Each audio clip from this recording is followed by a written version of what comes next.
And he was always a very good student. He's smart guy.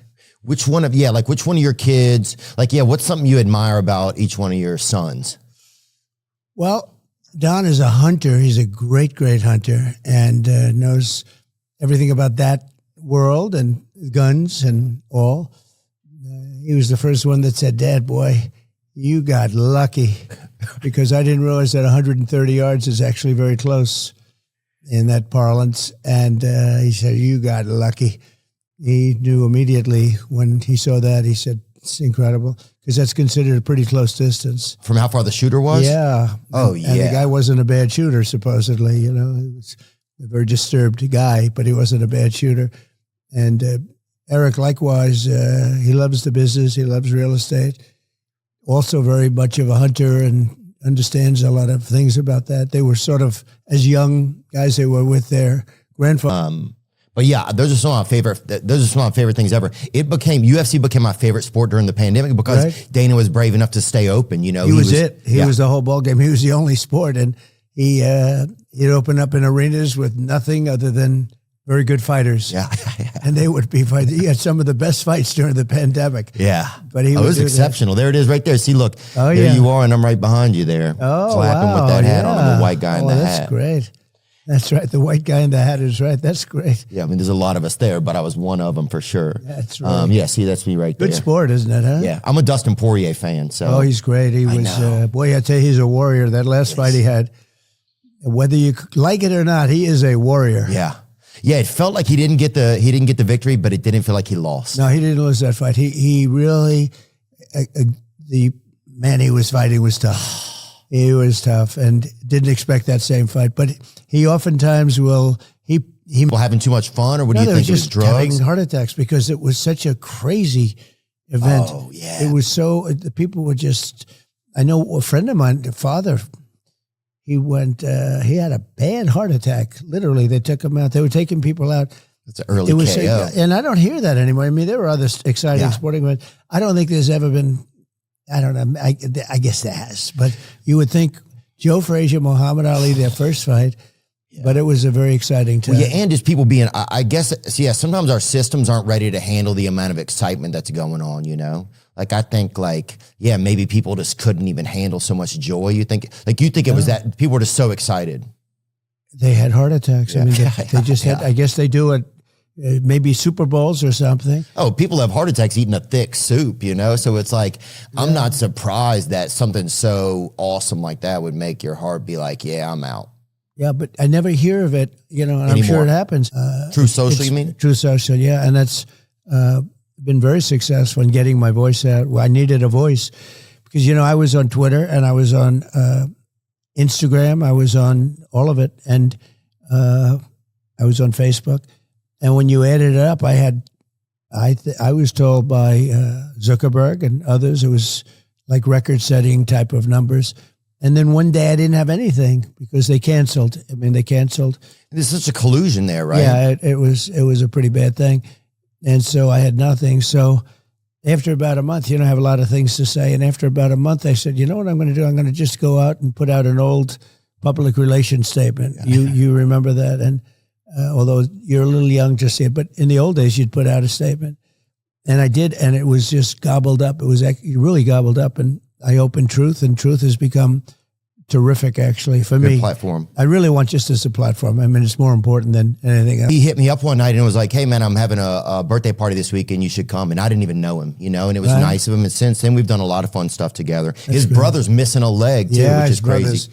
He looks like the lamp. Have you ever seen that movie, The Lamp, from a Christmas Story or whatever? Yeah, I don't know. Yeah. But he's fantastic. The family, the father, I knew very well. He just passed away.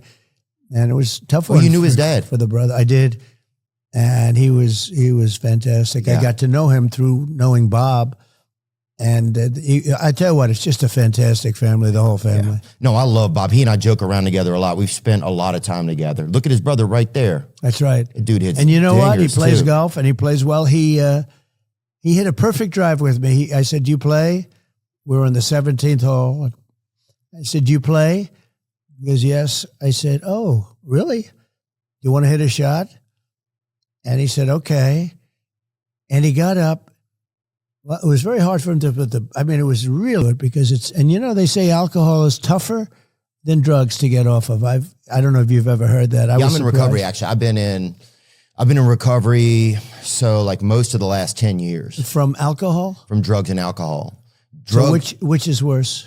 For me, drugs is the problem, but if I have a drink, then it's tougher for me to prevent myself from getting. It sets off a chain. Yeah. But which is harder to quit? I've heard alcohol is harder to quit than drugs, if that makes sense. I don't know. Oh, yeah. I mean, I can only imagine because it's probably more readily available. Well, and it's social, and you're sitting and everyone's drinking and all. Yeah, rarely do you go to a dinner and everybody's eating Xanaxes or something, for appetizers. Right. Usually people are having like a mint julep or something a little fancier, Negroni I just learned about. Right.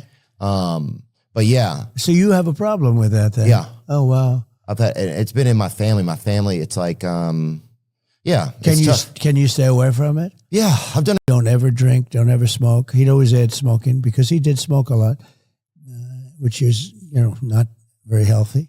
But he'd say, don't ever drink, don't ever drink. He'd tell me every time I said, don't ever drink, because he knew he had this addiction. And I never had a glass of alcohol. Never, ever did I have a glass of alcohol because of him. And I would say that if I did drink, I could, conceivably be the type of personality that would have, like you, that would have a problem.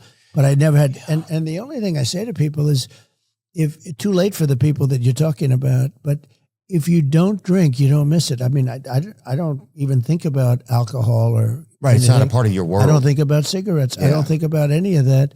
If you don't take drugs or if you don't have alcohol, it's real easy not to drink it. When I had a friend who went to the Wharton School of Finance with me. He was a very smart guy. Where is it, Wharton School? That's in Philadelphia. That's a problem. And it was very important for him to convey to me not to have this problem. And I couldn't have been successful if I had that problem. Yeah. If I had that problem, and I think maybe I'm a personality type where I could have had the problem if I drank. But if you don't drink, you're never going to have it. I mean, I don't miss when I see somebody light up a cigarette and just they're in heaven.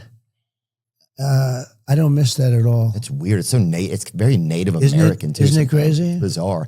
And I think sometimes our older brothers, they kind of they take the speed bumps for us, as younger brothers, so that we don't have to. You know what I'm saying? Does that you know what I'm talking about? Yeah, I my brother went through a lot of stuff so that I didn't have to go through it, and then I get to see him and learn. Is he okay now? Yeah, he's doing great now. But it's like, that's one of the blessings I think of having an older brother. Well, you can learn through history too, even if it's not a brother, it's by watching other people. I mean, you can see if you have a friend who's an alcoholic, or even just by reading about people, you can learn. To the next generation on the cloud, Oracle Cloud Infrastructure, or OCI. OCI is a single platform for your infrastructure, database, application development, and AI needs.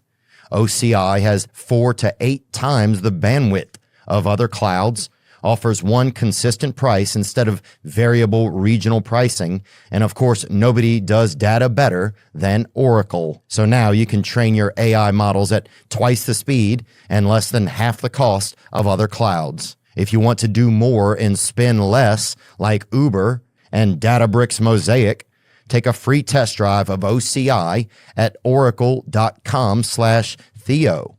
That's oracle.com/Theo. ORACLE.com/Theo. Yeah, it's crazy. That's the wildest thing to watch is people losing everything, Yeah, no, they lose everything, and many down and dirty, right? Yeah, and it was. But you don't anymore? No, I don't do it anymore, man, and I'm not doing it. Is it too much? Too much to handle? Some of the stuff started to get a real rattle in it, too. I don't know where we were even getting it from in this country, but yeah, it started to make me feel like I was a mechanic or something. So the thing you go back to then is alcohol for the most part.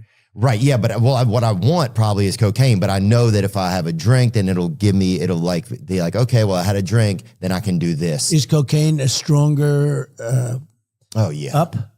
Yeah. Cocaine so you're way up with cocaine more than anything else you can think of. Cocaine will turn you into a damn owl, homie. You know what I'm saying? Yeah. You'll be out on your own porch, and you'll be your own street lamp. You're freaking. And is that a good feeling? Well, no, it's horrible. A miserable feeling. But you do it anyway, just like the guy you're saying with the scotch. Like you knew it was bad, but you still. So it's not even good during what would be normally the good time. In other words, oh, well. Stop that. Well, one way you could stop it is to say if you're going to go into government, you can never be a lobbyist. In many cases, they have rules and regulations where you can't do it for 4 years, 3 years, 5 years, whatever. You mean be a lobbyist after you were an elected official? I mean, you could say. Is that what you're saying? You could say that if you're an elected official or if you work in government, you can never be a lobbyist. You have people that work in government and they give out contracts to the military. And then they leave and they work for the people that they're giving out contracts to. That's exactly what happened with the Sackler family, with the drug companies. They hired people that were on the FDA to work for them so they could loophole the laws. Yeah. Or, But can we outlaw lobbyists or we can't do that? Well, there's a whole constitutional thing there. I mean, can you make somebody never, ever go into the business if you work for government, and especially if you're giving out contracts? In other words, you're a powerful person within some industry. Numbers, women, men, everybody. We did a lot of good things. We cut taxes more than anybody else, including Ronald Reagan. We cut regulations, which created jobs. We had a great period of time, and I think the people want it back. Based on what I'm seeing, the people want it back. One thing that you did, recently we had Bernie Sanders on. Right. And interesting. I know. That's very interesting. Certainly, you guys don't agree on a lot of things, but I think you both acknowledge how horribly rigged the healthcare system is against the American people. Because hospitals and insurance companies get away with hiding their prices from all of us, and literally they can charge whatever they want. It's like you sign up and say, yes, I'll pay. You trust the hospital, but then you get home and the bill it's whatever, which pretty much feels like some form of extortion to me. That's what it seems like to me. It's a form. Yeah. But you had an executive order where you... From the people on the other side. And him and plenty of other people, a lot of people. It's a very powerful lobby. But wouldn't they... Why do the they most want powerful people? Lobby? The lawyer lobby. That's the... And that feeds into that also. It all feeds into it. Wait, hold on, just so I understand, Donald, sorry. So that lobby is a very powerful one. Yeah. But why do those people want people to suffer, though? Just so they can make money? Yeah. That's crazy. Yeah, it really has to do with money. That's crazy. How much money do they probably need? start off by saying this is terrible, and then they eventually say, well... But can we just as a country say, hey, how much... Okay, you need $3 million. We'll give you that. Fuck off. Yeah. We want to be healthy. Yeah. Like, can't we make a deal with those people? They're very tough to deal with, and they've been taken care of by drug companies and others for years. You have politicians that have been for years being taken care of by people that make a lot of money, and they want to keep making a lot of money. And it is, I mean... I like him. I've always liked him. But I like him too. Bobby and I are friends. He's a friend of mine. I've known him for years. He's a good man. Yeah. He's in there pitching. It's tough. It's a two-party system, and he's a third party. It's a tough thing. He can't get registered now in New York. I see New York, and the Democrats have really opposed him vehemently. I haven't, but the Democrats have really opposed him. So you think he should be allowed to run everywhere? Well, the laws don't allow that. Okay. And the laws don't allow, unless you have 15 or 20%, whatever it is, they don't allow you to debate. You don't have to debate, so you can't get on the stage. You can't. And the debates are very important. I mean, I had a debate with Joe Biden. Oh, yeah, and that was a very meaningful, that was a very consequential debate, to put it mildly. Well, yeah, they took the hand out of the puppet after that. Well, they wanted to debate. They gave me everything that I didn't want, CNN, and then they gave me Dana Bash and Jake Tapper. Now, remember this, they were very straight during that to me out, right? Only God will get me. Somebody dressed up like God and just chased him out of there. Yeah, and what happened is they went to him and they said, this was after the debate. Now, if he didn't have the debate, he would still be running. Yeah. So they set him up. They knew they were going to pull him. That I don't know. I mean, he had his debate. Maybe he wanted to. I heard he didn't. I heard they offered me things that I would never accept, and I accepted them. They said CNN. They said Jake Tapper, Dana Bash. They said all things that I could not take, and I accepted all of them. And, look, it was a good debate for me. It wasn't a good debate for him. I think he'd still be running right now. You wouldn't have her. She was one of the most disrespected people in the whole country. She was a failed vice president. She was the most, she was considered the worst vice president in the history of our country. She had no chance. You know, if you go back 6 weeks, they were saying of the U.S. meat industry. And China now controls the largest portion of U.S. pork. These companies are using mobster-like tactics to crush American family farms. And with the additives that they're putting into our food, Americans are stuck with sketchy meat. So what can we do about it? Let me tell you about a company that's coming up swinging on behalf of the American family farms and your family's food security. Moink. The business is simple. Moink's meat comes from animals raised outdoors, where a pig is free to be a pig. Hey, buddy.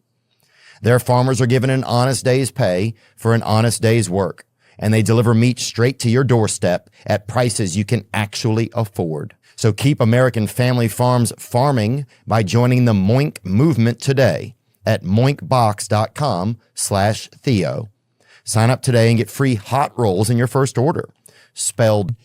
And we have a country where the borders are bad, where the world is blowing up. You look at Israel, you look at Ukraine, you look at all the different things that are happening. Oh, yeah. She has no clue. And you know what I say about her?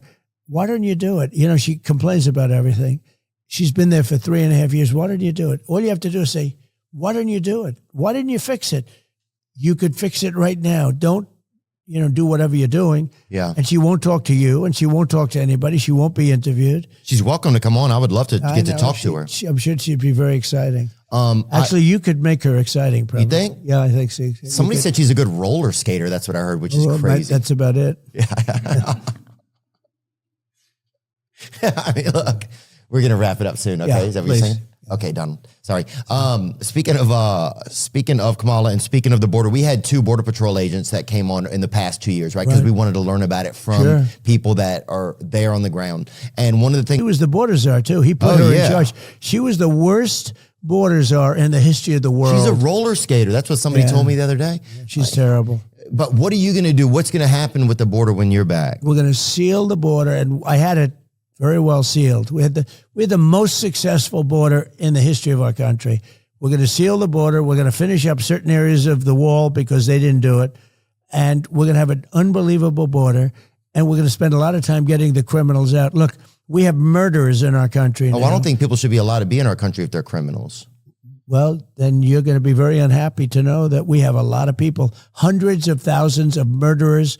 We have people, drug dealers talking about drugs.